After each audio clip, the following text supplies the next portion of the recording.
Assalamualaikum dan selamat sejahtera kepada semua yang menonton. Topik perbincangan kita pada hari ini adalah berkaitan dengan dualism dalam sistem pendidikan kita. So, sebenarnya kalian semua tahu tak apa itu dualism? Tidak. So, apa kaitannya dengan sistem pendidikan kita? So, sebelum tu, korang kena tahu dulu apa itu dualism. So, merujuk kepada Kamus Dewan edisi yang keempat, dualism ialah fahaman yang berasaskan dua prinsip yang saling bertentangan seperti terang dan gelap dan juga kebaikan dan kejahatan. Itu contoh yang ketara lah untuk kita faham apa itu dualism. So, untuk kita tahu lagi apa itu dualism, dualism ni boleh dirujuk pada kebedaraan atau adanya dua unsur atau aspek yang berlawanan atau berbeza dalam suatu sistem ataupun konsep.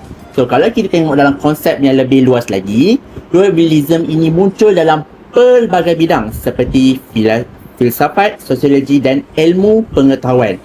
Okey, macam mana boleh munculnya dualism atau wujudnya pemikiran dualism ini dalam kalangan masyarakat kita? So, benda ni sebenarnya dah lama dah berlaku, iaitu kita boleh tengok pada abad yang ke-18 lagi.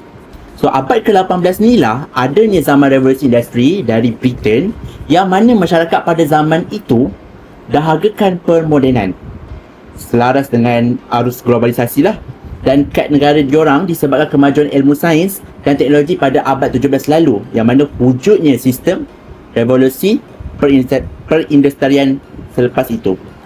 So, abad ke-18 ini lah yang berlakunya revolusi pemikiran ataupun munculnya dualism, iaitu wujudnya gerakan enlightenment. Erti kata lain, dualism ni gerak seiring.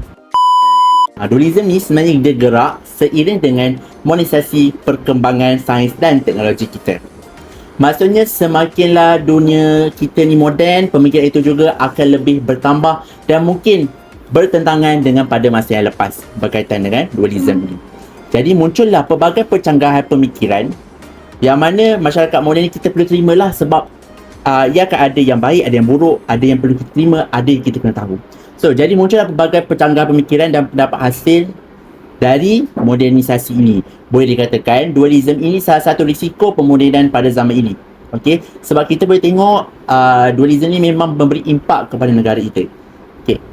So, saya akan bahaskan ataupun kita akan tengok kepada isu yang lebih dekat dengan kita.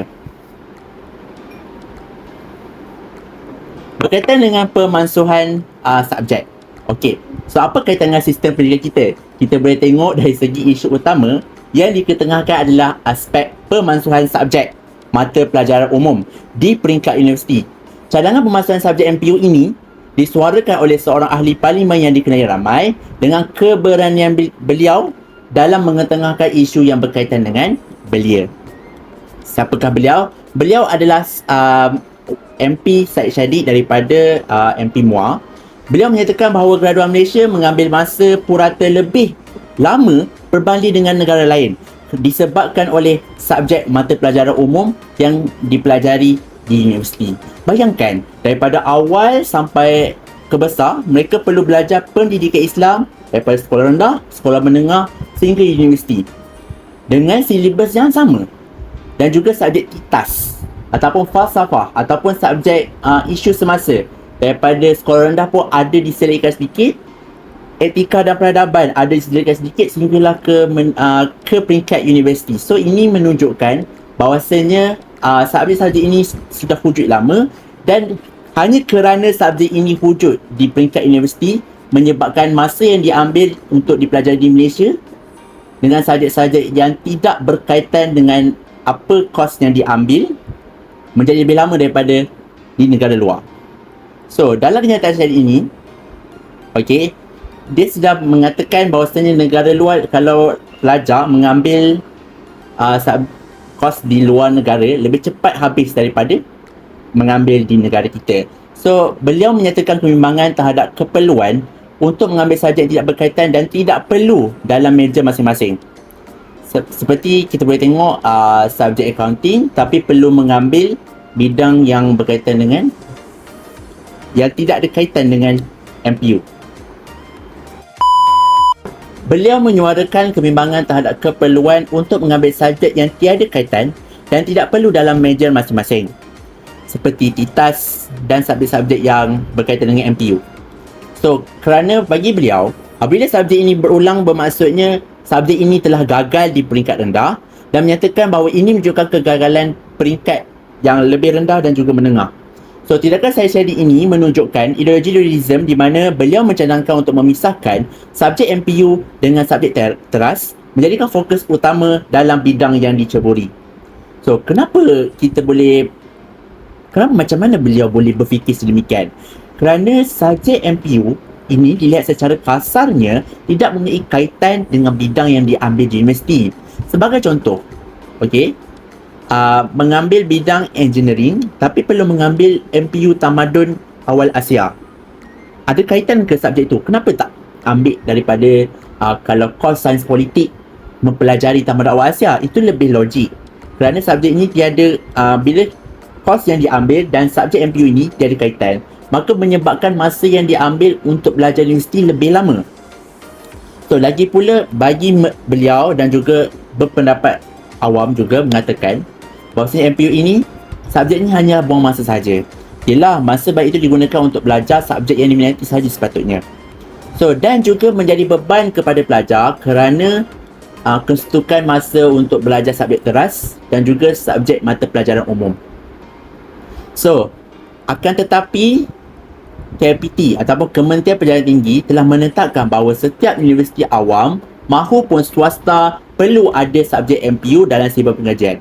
Kerana pendapat daripada KPT mengatakan subjek MPU yang diwujudkan adalah untuk memastikan bahawa dengan kemejayaan mahasiswa maupun mahasiswi dapat menyediakan diri ke alam realiti selepas berada di peringkat sarjana muda. Kita tidak mahu melihat seseorang yang belajar pandai dalam teori pembelajaran tetapi gagal dalam tahu berkaitan dengan identiti diri dan juga identiti nasional. Adakah kita ingin lihat anak-anak bangsa kita tidak tahu sejarah negara kita? Takkan pengetahuan mereka hanya di peringkat menengah? Badan yang terlibat seperti MKA bertanggungjawab untuk memastikan setiap sijil pendidikan di negara kita, iaitu pendidikan tinggi, dibawa adalah seiring dengan subjek mata pelajaran umum yang ada dalam silibus pendidikan mereka.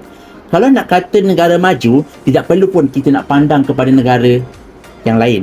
Kerana negara kita ada identiti nasional sendiri. Bahkan dengan saja MPU inilah menjadikan pendidikan berterusan yang lengkap dan membezakan negara kita dengan negara di pendidikan di negara lain.